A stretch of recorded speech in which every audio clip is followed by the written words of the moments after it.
Эфирда информацион программасы белән Саба дулкыннары телевидениесе. Хәерле кич, исәнмесез. Узып баручы атна алып килгән яңалыклар хакында безнең иҗат төркеме әзерләгән материаллардан белерсез. Алар хакында кыскача. Терлек азыгы әзерләүнең кайнаган вакыты. Хуҗалыклар азыкның бертүген дә әрәм итмей кышка запас туплый. Бер атна дәвамында районыбызның Курсабаш авылы халкы кинофильм төшерү вакыйгасы шаһитләре булды. Хезмәт коллективлары арасында Сабан туйлар гөрли. Тарихта беренче мәртәбә бу бәйрәм журналистлар арасында да үтте. Июль терлек азыгы әзерли торган тынгысыз ай. Авыл хуҗалыгында эшнең кайнаган чагы. Пешәне дә, катнаш азыгы да бер вакытта өлгерә. Берсен киптереп, берсен яшел килеш синажга ташып өлгерергә кирәк. Соңгы көннәрнең яңгырлары пешән әзерләүгә аяк чала әлбәттә. Тик күккә карап торсаң, авызыңны да ачып калырсың. Шуңа хуҗалыклар синаж салуны ашыктыра. Игенче хуҗалыгыннан Раилә Галявина сюжеты. Язның бер көне ел туйдыра дигән халык мәкален җәйнең бер көненә диеп үзгәртәсе килә башлады. Июль аеның 2нче 10 көнлеген башлап җибәрдек һәм һәр көн диярлек явымлы булды. Бу чор авыл хуҗалыгында терлек азыгы әзерләүнең кайнаган чагы. Явым булгач, басуларда пешәне дә, шәшкән катнаш азыгы да көткәннән дә яхшы булып җитеште. Ә менә җыеп алырга көне генә юк. Шуңа механизаторлар, шоферлар аяз көнне кояшка ярып диярлек турып кырларга ашыга. Чөнки вакыты ашыктыра. Рөстәм Газияновта та иртәнге 6дан үзенең пешән турагыч комбайны артында. Кәефе көр, күңеле күтәренке, яшеллек шәп. Буш басуда чаптырып йөрмәгәч, без бик шат инде ди. Эшләгәннең хезмәт хакы чыккан уңыштан исәпләнә бит. Шушы комбайнда 12 сезон эшлим инде менә. Кондиционеры бар, эшләргә уңайлы комбайн. Техникалар җитешеп тора пока. Пешән быел әйбәт күренә инде ул. Массалар әйбәт. Ташучылар ташып торалар инде.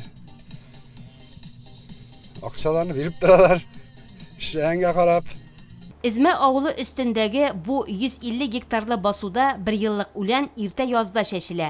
Ул хәзер тәмам җитешкән. Кояшлы көннәрдә аны тиз арада синажга җыеп алу максаты куелган. Шәрипов Илшат белән Расим Сагитовлар чапкыч техниклары белән яшеллекне пакоска салып баралар.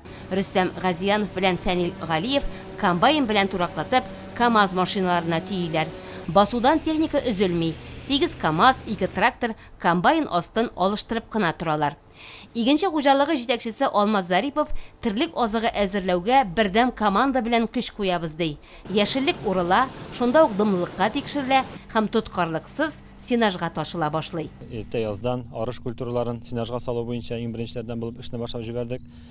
Бу инде арыштан, аннан соң инде беренче күп еллык үләннәрдән синажлар туплап, хәзерге вакытта инде 1 еллык үләннәрдән синажны салып ятабыз. Общий безнең бүгенге көнгә 13 000 тонна синаж әзерләнде һәм шул вакытта беренче укыстан безнең үзебезгә, бозауларга һәм сарыкларга җитәрлек пешән һәм шулай ук үзебездә эшләүче эшчеләргә хезмәт хакларына һәм инде премиальный пешәннәр әзерләүгә ирешә алдык. Булар буенча тоже беренче укыстан без эшне бетереп куя алдык. Синаж төягән КАМАЗлар хуҗалыкка кайта. Алар башта үлчәү аша үтәләр. Бирдә исәп-хисап алып утыручы Рузия Хөсәйнова һәр йөкне электрон үлчәүдә үлчи. Саннар турыдан-туры шушы электрон юл белән компьютер аша бухгалтериягә барып керә. Бу үз чиратында шоферларның хезмәт хакын исәпләгәндә бик мөһим тонна километражлар булып бара. Илнар Әхмәтов шул рәвешле тәүлегенә 20шәр рейстан артык басу чокыр арасын урый.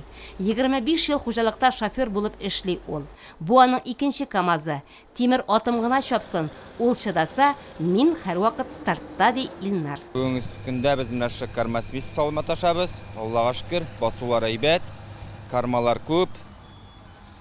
Машиналар шул күп ташып торабыз. 2 трактор туры ярдәмгә килде безгә менә. Шулай ук комбайннар Аллага шөкер әйбәт, уңыш быел бик әйбәт. Ташыйсы, түкмише, нитмише дигәндәй. Азыкның кашыгын да әрәм итмәскә принцибы белән эшли хуҗалык. КамАЗлар бушаткан яшеллекне 2 К700 тракторы чокырларга таптатып тутыра. Аннары алар үз технологияләре буенча дөрес саклана торган итеп пленкалар белән каплана. Бер адым буталса да чокыры белән сенаж сыйфаты югала дигән сүз.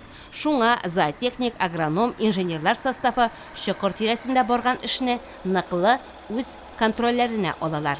Башкача була да алмый. Чөнки узган ел азыкны үзләрендә беткәч, күрше Мари-Эл республикасыннан Киров өлкәсеннән ташып ашатырга туры килә. Игенчеләрнең 3360 баш мөгезле эре терлекләре бар. Шуларның 1280-е савым сыерлары, калганын бозаулар, семерту үгезләре һәм таналар тулыландыра. Бүгенге көндә бер баш шартлы терлеккә 18 центнер азык әзерләнгән. Елны алып чыгарга исә аларга бу санны 35 итәргә кирәк. Алда эшлисе эш фронты киң. Икенче укус күп еллык үләннәр, алынып бетмәгән 220 гектар тирәсе 1 еллык үләннәр бар, 600 гектар кукуруз басуыда мул уңыш вәгъдә итеп үсеп утыра. Тик басудагысы түгел, амбардагысы икмәк ди халык мәкале. Һава торышлары игенчегә уңай килеп, булганны түкми чәчми, җыеп алырга, көне булсын диеп теләргә кала безгә. Бер атна дәвамында районыбызның Курсабаш авылы халкы кинофильм төшерү вакыйгасы шаһитләре булды. 14 июльдә Татар киностудиясе халык язучысы Әмирхан Еники әсәрләренә нигезләнгән тулы метражлы нәфис фильм төшерә башлады. Тулырак Гөлназ Гатауллина хәбәрендә. Безнең эшче төркем килгәндә фильм төшерүчеләр чираттагы һәм безнең районда булган соңгы эш көненә әзерләнә иде. Операторлар, режиссерлар, куючы рәссам, ут куючылар, ярдәмче хезмәткәрләр төшерү площадкасын тәртипкә китерә, реквизит җиһазларны барлый. Һәркем үз эшендә, чөнки фильмның сюжеты буенча биредә вакыйгалар 20 гасыр башы, ягъни 1910-20 елларда һәм сугыш чорында бара. Һәм декорация шушы мөхитне чагылдырырга тиеш. Безнең анда 2 интерьер бар. Төрле заманнар, төрле чорлар. Беренчесе 20 гасырның башы, икенчесе сугыш вакыты инде, 43 ел. Шунда без төшердек. Бүген 20 гасырның башын төшерәбез. Безгә мондагы музейчылар Шушы авылныкылармы? Әйе, ярдәм иттеләр. Авылда яшәгән кешеләр бик ярдәм иттеләр, бик рәхмәтлебез. Музейны күрсәттеләр, шуннан алдык. Башка авылларга да йөрдек карап. Шулай җыйдык материал. Курсабаш авылындагы әлеге йорт юкка гына фильмда куллану өчен сайланмаган. Ул барлык таләпләргә туры килә ди кино төшерүчеләр. Өйнең, капканың борынгылыгы, өй эчендәге барлык җиһаз әби-бабайлар заманын саклаган. Йорт шушы авылда яшәүче Мөдәррис Нәгыймов карамагында. Хуҗа үзе каршы йортта гына яши. Бу йортны ул күршеләреннән сатып ала. Шугач аларга ризалыгымны бирдем. Менә шушыннан соң шушы өйдә инде кино төшерү башланып китте. Аларга инде мөмкин кадәр үзебезнең ярдәм кулын суздык. Үземнең төп өйдә яшәүче малаем бар. Аның белән без менә шушы хуҗалыкны аларга яраклы иттереп, монда Казаннан художник-оформитель килде. Аның белән берлектә без шушы өйне кинога төшерлек иттереп әзерләдек инде. Менә бу кинога төшергән вакытта үзебезнең хуҗалыкта булган уфаллы арбасы, бу минем инде әби-бабайлардан калган, үземнең шәхси хуҗалыгымда сакланып килгән уфаллы арбасы иде. Ничә еллар инде моның тарихы кая барып тоташа, исегездә булса, дөрес. Моны төгәлгәнә вакытын әйтә алмыйм. Бу инде борынгы. Бу 1950 елларны дип әйтергә буладыр инде. Шул вакытлардан бирле минем бабай 72 елда мәрхүм булды. Аңарчы ул инде шушы арба белән печән ташыган, кулланган. Шуннан бирле бу сакланып килде. Әти мәрхүм кулланды бу арба белән. Һәм инде менә кино төшерергә ул ярдәм итеп куйды. Без инде аларга шушында кино төшерергә дип китереп куйды аларга. Шулай ук үземнең мин ат асрыйм, шәхси атым белән дә кинога төшергәндә аны да сорагач каршы килмәдем, аның белән дә ярдәм иттем. Алар барысы да бик ягымлы. Алар белән иңгә иң куеп эшләргә туры килде. Шушы көннәрдә мин бик шат инде алар белән күрешеп, аларга ярдәм итә алганым өчен. Әйе, Мөдәррис Нәгыймов менә хәзер дә әле ат арбасын төзәтү белән мәшгуль. Гомумән, бу фильмны төшерүдә авыл халкы да зур ярдәм итә. Кирәк ярагы белән дә, хәтта аерым эпизодларда төшү белән дә. 823 километр фильмының продюсеры Татар кино компаниясе җитәкчесе Миләүшә Айтуганова, режиссерлары Татарстанның атказанган артисты Ирек Хафизов һәм Әмир Галияскаров. Курсабаш авылында Әмирхан Еникинең 2 әсәре, моторлы һәм бер генә сәгатькә әсәрләре төшерелде. Төп геройны Татарстанның халык артисты Илдар Хәйруллин башкарачак. Режиссер сүзләренә караганда, төп герой Ришат хәзерге заман яшәешендә үзенең үткәнен, әби-бабалары чорында булган вакыйгаларны күз алдыннан кичерә. Шул хакта уйлана. Ни өчен 823 километр дип атала бу фильм? Беләсезме, мин бу сорауны инде мен әйтәм, журналистлар иң беренче шушы сораудан башларлар инде дип көткән идем инде. Чөнки менә шушы әсәрләргә, шушы фильмга алынырга булгачтан, Миләүшә Ләбибовның ниндидер бер яңалык кертеп, элеккеге булган вакыйгаларны бүгенге көн юнәлеше белән катыштырып, шушыннан килеп туган исем бу 823 километр дигән. Ул 3 әсәрне өчесен бергә катыштырганнан соң, аларның әле өчесен бергә җыю кыенрак. Аннар инде аңа өстәгәч, хәзерге вакытында өстәгәчтен, менә шушыларның барысын бергә безнең инде сценаристыбыз, Мәскәү сценаристы Валерия Бакеева, ул шушыны безгә язып бирде дә, аннан инде без менә минем әле тагын бер әле генә чыгып киткән егет Әмир Галияскаров дигән, ул без ул егет белән эшләгәнебез бар. Бергәләшеп эшлибез инде, икәү бергә. Бу фильмга безнең Камал театр артистлары, Тинчурин театр артистлары, шулай Кариев театр артистлары җәлеп ителде. Фамилияларын да әйтеп китәм. Әсхәр абый Шакиров, Илдар абый Хәйруллин, Алсу апа Гайднуллина, Илдус абый Әхмәтҗанов, безнең Тинчурин театрыннан Илизар абый Хасанов, Әлфия апа Хасанова, Резидә Сәләхова, Гөлшә Хафизова. Аннан инде без әле үзебезнең монда кичкенә геройларыбызны Әмирхан Еники әсәре буенча шәкертләр бар, ул шәкертләрне җыярга туры килде. Монда элеккеге өйнең мөхите бар. Мөхитенә караганда күбрәк әле безнең элеккеге вакыттагы комодлар, көзгеләр, өстәлләр, сандыклар һәм дә менә шушындый үзләре ясаган урындыкларга хәтле бар. 38-31. Араль. Араль, улым. Фронтта англичаннарның хәлләре ничек икән? Нинди әгеләшәннәр тагы? Тик кенә утыра. Кысылма кирәкмә җирдә. Улым, фристларның кайчан буеннарын бурап, Тиздән. Бирсен Ходай. Фильмда катнашучы актерлар рольләренә карап көндә алышынып тора. Күпчелеге эш дәвамында Курсабаш авылындагы мәктәптә торган. Бүген исә чираттагы актерлар килгән һәм алар үз чыгышларына әзерләнә. Рольләренә карата грим салына. Кәрим Тинчурин театры артисты, Татарстанның халык артисты Илгизәр Хәсәновның бу чираттагы фильмы 42 ел театр хезмәте дәверендә аңа берничә нәфис фильмда төшәргә туры килгән. Мен сценарийсын әзгенә укып чыктым. Мен мында 80 яшьлек бабайны уйнарга ишмәй икән. Шуңа күрә кармадым да, анда сакал бар, монда ябыштыралар. Минем әлбәттә кинода беренче төшүм түгел. 97 елларда Болгарның җылы җилләрендә төштем. Булат Мансуровта. Ул зур масштабный әйбер. Беренче мин анда уйнадым көтүчене, уйнадым ак шейхына. Вот.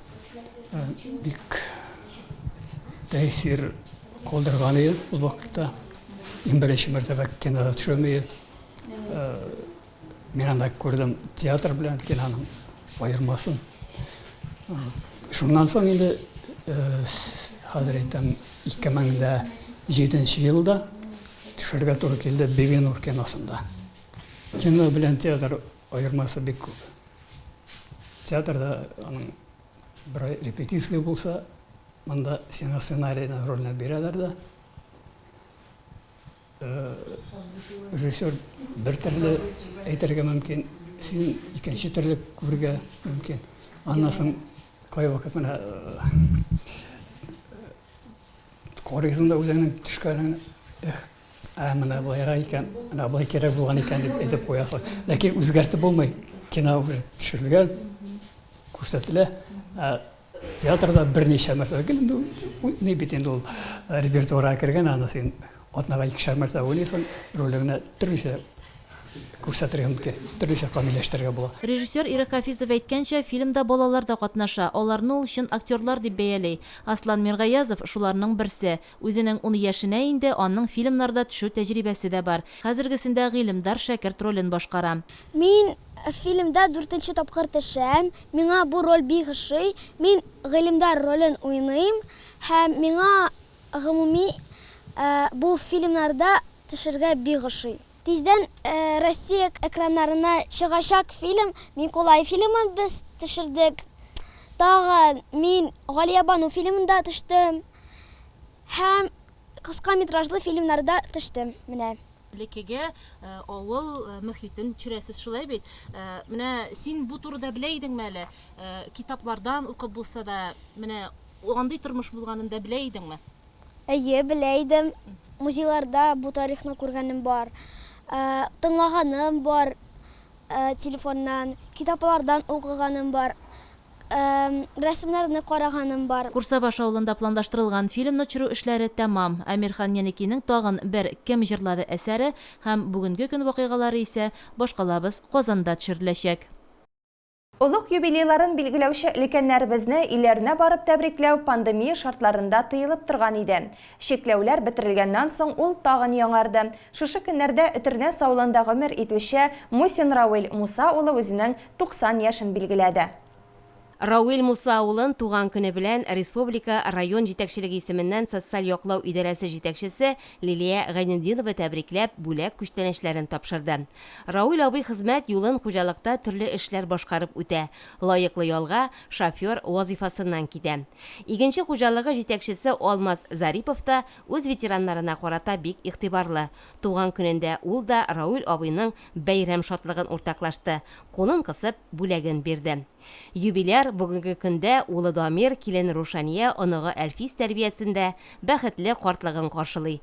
4 баласы әтиләрен олылап туган нигезгә килеп йөриләр. Рауил абыйга күз тимәсен, аңа 90 димәссең. Әле дә егетләргә биргесез. Хуҗалыкта бар эштә кул арасына кереп, ярдәмләшеп тора. Юбилярыбызны котлыйбыз, якыннары янәшәсендә кадер-хөрмәттә сау-сәламәт булып озын гомер итсен.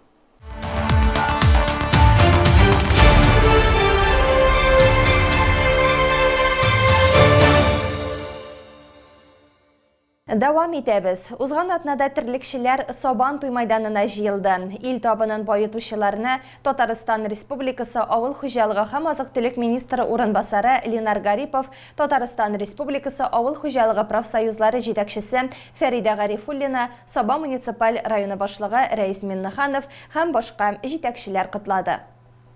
Терлекчелек районда төп җитештерү тармагы. Узган ел белән чагыштырганда соңгы 6 айлык күрсәткечләр сөт буенча план 119%-ка, ит буенча 103%-ка үтәлгән. Безнең 300 тоннадан көненә савым артып китте. Ул сезнең зур хезмәтегез.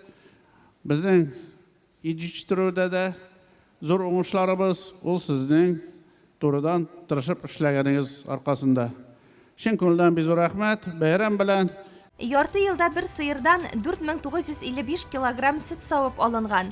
Артым 299 килограммны тәшкил итә. Баш саны да үсү ягында. Район буенча барлыгы 32878 баш мөгезле эре терлек, 46259 баш дуңгыз, 2941 сарык, 3921 баш кәҗә малы, 2300 баш ат исәпләнә. Бу саннарны үз чыгышында районның авыл хуҗалыгы һәм азык-төлек җитәкчесе Гафур Хасаншин бәян итте. Җәйге чорда яңа траклар төзелеше дә тулы кешенә бара. Быелгы елда да терлекчелектә яңа тораклар төзү эшләре алып барыла. Нарты хуҗалыгының орташ бригадасында сыерлар торагы, игенче хуҗалыгында 450 башка баш сыерга исәпләнгән торак, Курсабашта өстәмә 2 роботка исәпләнгән сыер торагы, Мөхәммәдшин фермер хуҗалыгында 200 башка исәпләнгән савыз залы белән комплекс төзелә. Дуаньяк җәмгыяте Үйөт авылында, Урта Сабада, Әхметов крестьян фермер хуҗалыгында бозау торагы, Сатыш һәм Түбән Шытсуда тудыру бүлекләре һәм Симиттә тоналырга торак төзү эшләре бара. Хакимият башлыгы Рәис Нургалиевич инициативасы белән башкарылган тірлекшілікте яңа юнәлеш булган малларга сыйфатлы азык әзерләү өчен байлар сабасында терлек азыгы үзәк эшли. Көндәлек 450 тонна тулы составлы азык рационнары әзерләргә исәпләнгән. Бүгенге көндә 5 төрле катнаш азык һәм сыерларга 3 төрле тулыландырылган әзер катнашма азык ясала. Бу ярты еллыкта барлыгы 43271 тонна әзер азык район хуҗалыкларына җибәрелде. 2022 ел республикада цифрлаштыру елы дип игълан ителде. Бу юнәлештә район авыл хуҗалыгы оешмаларында төрле цифрлы технологияларны көндәлек эш процессларында актив кулланалар.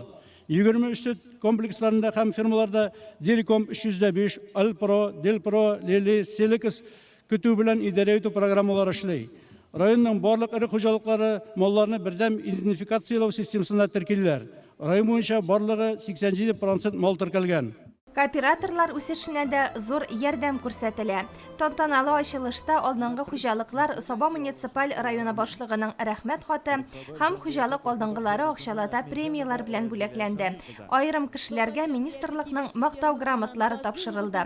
6 айлык эш нәтиҗәләре буенча алдынгы терлек ите җитештерүчеләр, сыер савучылар, кәҗә, сарык үстерүдә, атчылык, умартачылыкта югары күрсәткечләргә ирешкән райондашларыбыз, ветеран һәм әле бу ел гына эшкә килгән яшь терлекчеләр, юбилярлар тәбрикләнде. Майданда терлекчелектә югары культура өчен дип исемләнгән конкурста җиңү яулаган хуҗалыклар да котланды. Бәйгедә беренче урынны Игенче җәмгыяте яулады. Бәйрәмдә җыр моңнарын халыкка Алмаз Мирзаянов, Зөлфира Шайдуллина, Зәринә Хәсәншинлар бүләк итте. Күңелемнең бар дөньяны кышып, олың гөлләренә күмәрмәле. Аны диктатормыш салкыннары, ялгыш кына бер күрешик әле. Күңелемнең бар дөньяны кышып, олың гөлләренә күмәрмәле. Аны диктатормыш салкыннары, ялгыш кына бер күрешик әле. Йөрәгеңдән үбәрдем күренми шул йөрәк, аюл йөрәк серле йөрәк яши тирәнләрәк. Йөрәгеңдән үбәрдем күренми шул йөрәк, аюл йөрәк серле йөрәк яши тирәнләрәк. Авыл хуҗалыгы хезмәтчәннәре спорт ярышларына һәм уеннарда катнашырга зур әзерлек белән килгән иде. Аеруча Туган як, Игенче җәмгыятьләре активлык күрсәтте. Хатын-кызлар арасында аркан тартышуда Туган як, Игенче командалары көчлерәк булып чыкты. Көрәштә ветераннар арасында Туган як җәмгыятеннән Илнур Хуснуллин батыр калды. Җиңел үлчәүдә шул ук хуҗалыктан Илназ Маликов җиңде һәм ул абсолют батыр булып та калды. Мишән бүлекчәсеннән Фидари Сафиуллин икенче, Кызыл Миша робот фермасында эшләүче Айнур Гарипов өченче булды. Авыр үлчәүдә көрәш Искәндәр Хуҗиәхмәтовка җиңү китерде. Икенче урынны Туган як җәмгыятеннән Нияз Маликов алды. ПМК җәмгыятендә эшләүче Руслан Рабгыдинов өченче урында калды. Бу бәйрәмдә көч сынашып кына калмыйча терлекчеләр җырлау сәләтен дә күрсәтте. Sarı şəşək günü bağışlı, yuramağım sağışqa. Günlegizning moңсулыгын бәйләп барсын язмышка. Sarı şəşək günü bağışlı, yuramağım sağışqa. Günlegizning moңсулыгын бәйләп барсын язмышка. Su boyunda uşak yanar, kim kabızdan oluşakma. Düşsem eğer su boyunda, tabarmın kök balaşakma. Su boyunda uşak yanar, kim kabızdan oluşakma. Düşsem eğer su boyunda, tabarmın kök balaşakma.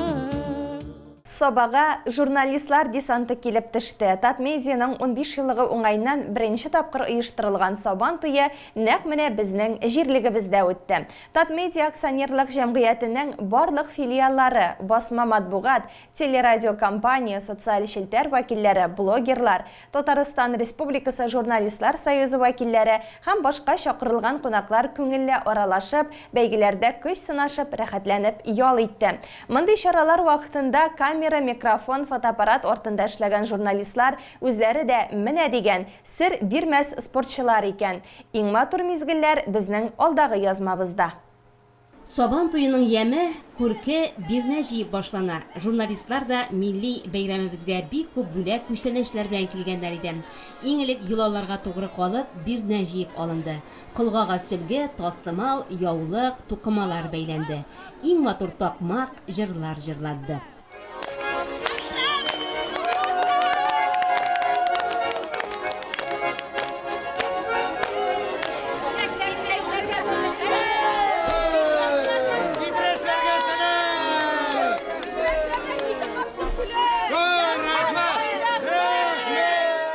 Татмедиа акционерлык җәмгыяте Татарстан Республикасында иң эре төбәк ара медиа компания.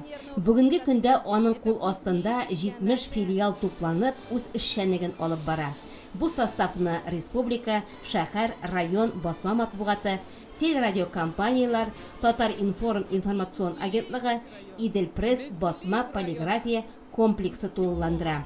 Татмедиа газеталары татар, урыс, чуаш, удмурт телләрендә нәшер ителә. Россия Федерациясының 14 субъектында 19 басма матбугатында таратылучы, айга бер мәртәбә татар телендә чыгучы Без бергә газетасының да учредителе булып Татмедиа тора. 81 интернет сайт, аларны даими күзәтеп баручы 3 миллионнан артык кеше дә җәмгыятьнең бертөкләп җыйган уңышы. Журналистлар моны раслап бер зур гаилә булып, үз-үзләрен күрсәтеп мәйдан узды. Кулларда әләм, үз районнарына, үз компанияләренә сәлам юллап җилфердәде.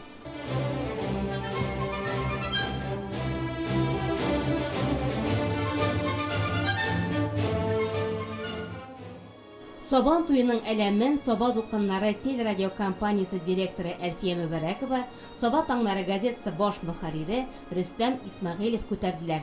Район мөхтәсибе Айнур Хәзрәт Әхмәтов хәйр фатихасын биреп, дугаларын багышлады. Иң олугсый Сабан туйы шәкшәгеннән кунаклар авыз иткәннән соң Сабан туйының рәсми ачылышы мөхтәрәм кунаклар чыгышы белән сәхнәдән дәвам итте. Беренче булып сүзне Татмедиа Республика матбугат һәм масса күләм коммуникациялар агентлыгы җитәкчесе Айдар Сәлимгәрәев алды. Хөрмәтле дуслар, бәйрәм белән сезне бундай чара әле тарихында юк Татмедианың менә шулай бик матур менә шатлыклы сезне барыгызны монда күрүгә. Молодцы, шулай итеп җыелышкан өчен беренчедән инде Рәис Нургаличкә рәхмәт әйтәс килә, шул кадәр матур итеп оештырган. Даже погода менә әзрәк яңгыр яуса да, менә теге кызу да түгел, салкын да түгел, самый то. Рәхәтләнеп җал итәргә бирсен. Менә без бәйрәм саен инде кешене карап йөрибез, кеше нәрсә җал иткән, ник җал иткәнен гел төшереп күрсәтеп йөрибез. Һәр менә үзебезне үзебез күрсәтик, үзебез җал итик. Барыгызга да матур бәйрәм булсын.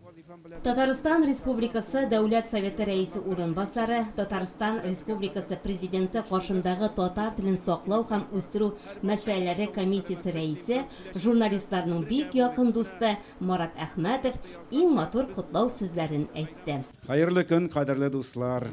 Сезне ихлас күңелемнән сәламлыйм, республикабызның җитәкчелеге исеменнән. Сезнең белән үземне бергә дип саныйм һәм сезгә хәтта менә хезмәттәшләр дип мөрәҗәгать итәсем килә, чөнки менә бу яңа хезмәт вазифам белән бәйле рәвештә мин үзебезнең комиссия эшчәнлеген республикабызда туган телебезне саклау мәсьәләләрен сездән башка мин һич тә күз алдына китерә алмыйм. Һәм инде менә эшли башлаган беренче көннән бирле халкыбыз күңелендәге рухи бушлыкны тутыру өчен, аның күңеленә тирәнрәк, эчкәрәк үтеп керү өчен нинди чаралар белән, кемнәр белән нәрсәләшли икән дигән сорау белән эзләнә башлагач, нәкъ менә сезне таптык һәм сезнең һәрберегезгә якын булырга, һәрберегез белән уртак проектлар булдырырга тырыштык һәм менә безнең ул эшебез Аллаһ ризалыгы белән матур гына башланып китте. Дөрес инде нәтиҗәләр турында әле сөйләшергә бик иртә, чөнки безгә әле бурылыш яшарга кирәк бу мәсьәләдә. Тикә хәтта бурылыш ясарга кирәк. Инде сезне мин күз алдына китерүемчә, элекке хезмәт вазифам белән мин бит инде гектарлар, тонналар, килограммнар белән эшләгән кеше менә сезгә, сезнең белән бергә хәзер үлчәүгә салып булмый торган рухи кыйммәтләр белән турында эшләргә, сөйләргә кирәк булачак. Сезнең белән безгә без менә бергәбез. республикабызның, халкыбызның тормышын тулы бер матур иҗади бер гаилә итәбез, сәламәт гаилә. Һәм республикабыз менә шуның белән бәхетле дә, аның бик күп милләтләре бик матур, тыныч һәм дуслыкта яшиләр, иҗат итәләр. Һәрберебезнең милләтебезнең аерым бәйрәме бар. Менә хәтта сез дә үзегезгә әле аерым Айдар Саид Гәрәч әйткәндәй, гел кеше күңелен күреп йөри. Менә инде ниһаять үзегезнең дә күңелегезне күрү өчен бер бәйрәм таптыгыз. Инде ул Татмедиа акционерлык җәмгыятенең бәлки юбилее белән дә бәйледер. Мин аерым хөрмәтемне җиткерәсем килә муниципаль район дәрәҗәсендәге филиалларга. Чөнки алар безнең халкыбызга, газет укучыларыбызга, тыңлаучыларыбызга бигрәк тә якын. Алар киңәшчеләр дә, алар сердәшләр дә, алар яклаучылар да. Шуңа күрә менә халкыбызның тормышын сездән башка һич шиксез күз алдына китереп булмый. Шуңа күрә һәр чак бергә булыгыз милләттәшләребез белән. Алардан бер дә аерылмагыз, аларны тыңлый, аларның гүзерләрен ишетә белегез һәм аны хакимияткә, дәүләткә җиткерә белсәгез, менә безнең тормышыбыз һич шиксез урында таптанып тормас, гел алга барыбыз. Республикабызның андый мөмкинлекләре бар. Һәр барчагызга саулык, сәламәтлек телим һәм киләчәктә дә бергә булыйк. Менә уң якта язганча без булдырабыз сезнең белән. Бәйрәм белән, кадерле дуслар. Журналистларны бер майданга җыю идеясе башында Татмедиа акционерлык җәмгыяте генераль директоры Шамил Садыйков тора.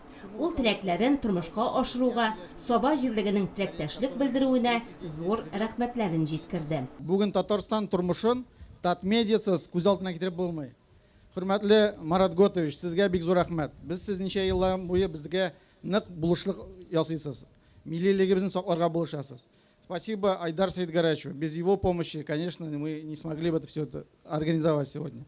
Самое главное, спасибо всем 1600 человек, кто живет и работает в Татарстане в Татмедиа.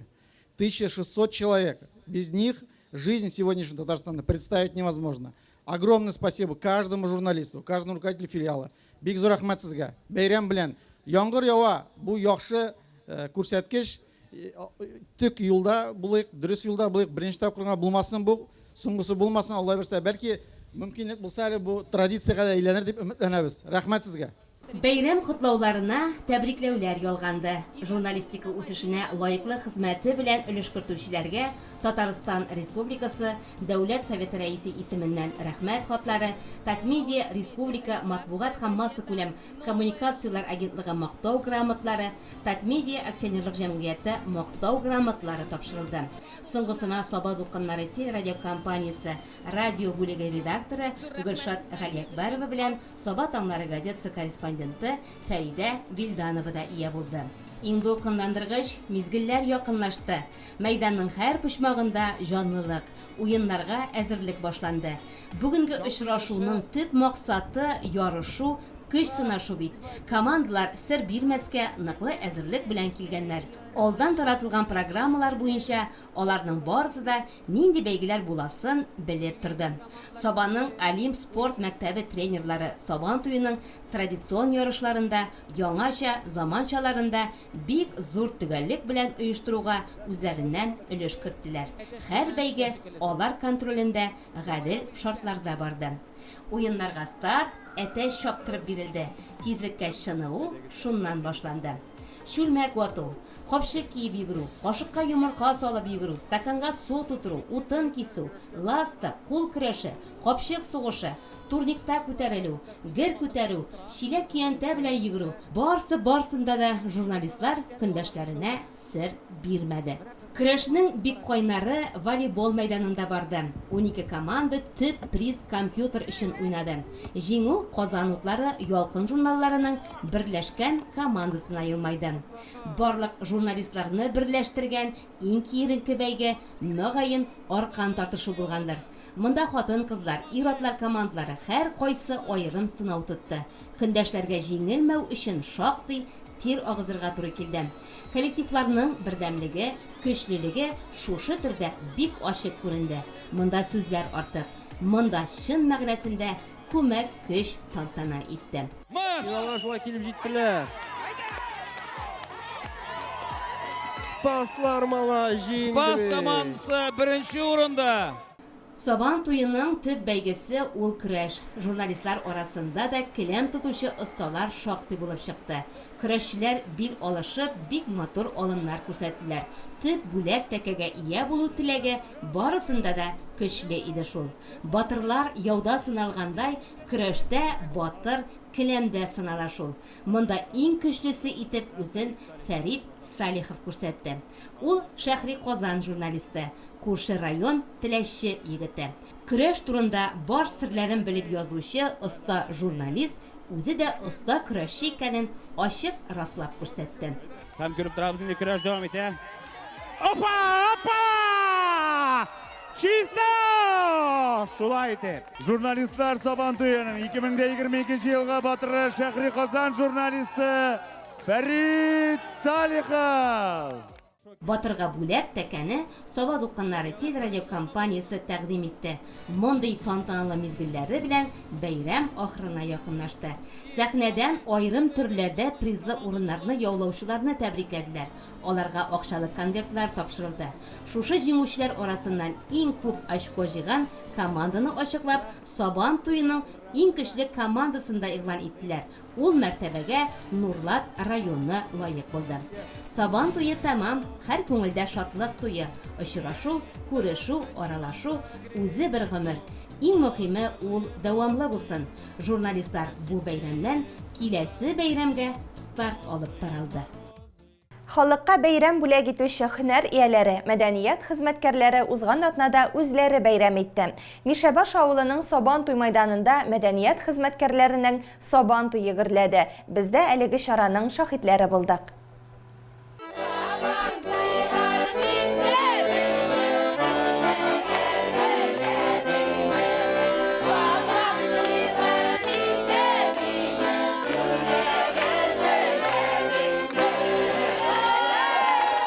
Сабан туй бирнә җыюдан башлана. Мәдәният хезмәткәрләре аның нишкәлеген тәмен белеп, зур осталык белән башкарды. Мәдәният хезмәткәрләренең бүләкләре!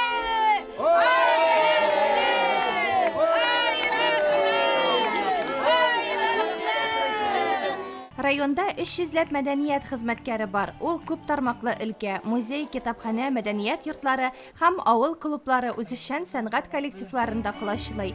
Чара барышында алар Саба муниципаль районы башлыгы Рәис Миннаханов, җитәкчеләре Рөстәм Заһидуллин кулыннан бүләк, грамоталар кабул итте. Дөресеннән әйтергә кирәк, сезнең эшегез үзенчәлекле, аны яратмасам беренчектә булдырып була торган түгел. Шуның өчен киләчәктә дә эшегезне яратып, матур итеп эшләргә, сезгә уңышлар, сезнең уңышлар, безнең уңышлар. Сезгә тагын бер тапкыр бик зур рәхмәт. Айрым алганда Саба муниципаль районы башлыгының Татарстан Республикасы мәдәният өлкәсендә инновацияләрне кертү һәм традицияләрне саклау ресурс үзәгенең рәхмәт хаты бирелде. ГТО нормативларын тапшыручылар алтын һәм көмеш билгеләр белән бүләкләнде. Район буенча гражданнар оборонасы һәм гадәттән тыш хәлләр буенча иң яхшы белешмә пункты дип исемләнгән конкурста җиңгән мәдәният йортлары тәбрикләнде. Волейболчы егет-кызлар да сәхнәгә күтәрелде. Татарстан Республикасы мәдәният хезмәткәрләренең профсоюз комитеты рәисе Альбина Сабитова да айрым хезмәткәрләргә рәхмәт хатлары тапшырды. И вам огромные слова благодарности за то, что вы сопровождаете и настолько разносторонне вы себя проявляете во всех сферах. Для вас нет ничего чужого. Здоровья вам, успеха, вдохновения и чтобы все у вас складывалось и в семье, и в доме. С праздником! Яңа туган балалар, туган көннәр һәм укырга керүче балаларның әти-әниләре дә котланды. Баян, проектор, принтер, гармуннар алыр өчен сертификат тапшырылды. Ел дәвамында күп санлы эчтәлекле һәм мавыктыргыч чаралар үткәргәннәре һәм республика күләм буыннар чылбыры без тарихта эзлебез дип исемләнгән шәҗәрә конкурсында җиңү яулаган өчен район мәдәният бүлегенең күчмә кубогы Кече Шыңар мәдәният йорты хезмәткәрләренә тапшырылды. 28 ел сәнгать өлкәсендә эшләүче Альбина Мөбәрәкҗанова министрлар кабинетының рәхмәт хатына ия булды. Сәнгать мәктәбендә бию сәнгатенә өйрәтәм һәм шулай ук халык исемен йөртүче яшьлек бию коллективы җитәкчесе. Без инде төрле дәрәҗәдәге конкурсларда югары урыннар яулыйбыз. Бу уку елында да шулай зур уңышларга ирештек. Күп еллар элек шу сәнгать мәктәбендә бию классы ачылгач, мин беренче чыгарылыш классында идем кайчандыр. Безнең укытучыбыз Гимадиева Тәнбирә Гилмуловна. Ул безне шу бию сәнгатен яратырга өйрәтте. Һәм мин шуннан соң тормыш юлымда да инде шушы юл белән китәргә уйладым. Сәнгать юлы белән Казан дәүләт Мәдәният һәм сәнгать институтын тәмамлап, безнең районга эшкә кайттым сәнгать мәктәбенә. Алар сәнгать аша кешеләрнең күңелен, рухын давалаучы, дөньяга матурлык истәүчеләр. Чөнки мәдәният өлкәсе, иҗат казаны, җыр, моң, шигърият сөючеләрне янәшәсенә туплаучы көч. Биредә чын иҗат кешесе булмасаң, кешеләрне ярата, тәэсир итәрлек сүзләр таба белмәсәң, әлеге һөнәрнең асылына төшенү, аңа чын мәгънәсендә бирелеп эшләп булмый. 5 ел эшләүче Алсу Мәхәрләмова бу өлкәдә хезмәт куюына сөенеп яши. Мәдәният өлкәсе инде ул бик күп кырлы. Без инде халык белән эшлибез, төрле чаралар үткәрәбез, үзебез дә шул чараларда бик теләп катнашабыз. Бәйрәмнәребез бик күп бит инде. Әлбәттә генә бик теләп эшлим, хезмәтем ошый. Китап белән дә бәйле, күп беләбез, күп укыйбыз. Һәм шулай үзебезне мәдәни яктан үстерәбез. Ял көнендә, бәйрәмнәрдә эшләп арган мәдәният хезмәткәрләре елга бер көн менә шулай күңел ача. Биренә җыйганнан соң уеннар әтәч тоту белән башланып китте. Мул табын артында сыйланганнан соң милли һәм спорт уеннарында да көч сынаштылар.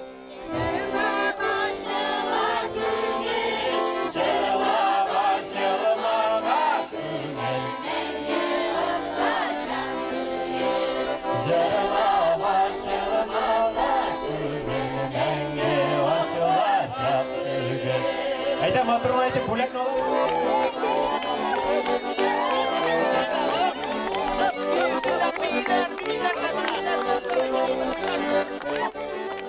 Хөрмәтле телевизор караучылар, безнең атна информацион программасы шуның белән ахырына якынлашты. Чыгарылышны экраннарда күрсәтелүче сылтамаша кабатлап карый аласыз. Кыска вакытлы рекламадан соң җырлы бүләк тапшыруы урын алачак. Сезнең тормышта бары тик яхшы яңалыклар гына булсын.